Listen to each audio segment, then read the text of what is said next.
มีคนบอกว่าพรานบุญทำสัญญากับวิญญาณในป่า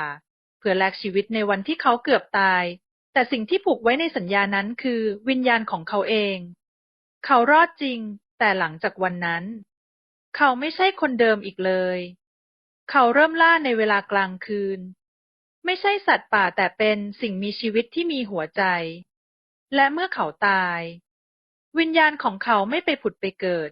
เพราะสัญญานั้นผูกวิญญาณไว้กับไหเลือดซึ่งไม่มีใครรู้ว่าถูกฝังไว้ที่ไหนไม่นานเริ่มมีเสียงคนตะโกนกลางดึก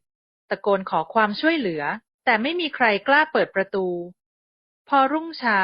พบแต่กองเลือดแห้งกับเศษลำไส้ขดแน่นในตะกร้าไม้ไผ่หน้าบ้านผู้ใหญ่บ้านจึงพาคนเฒ่าคนแก่ไปทำพิธี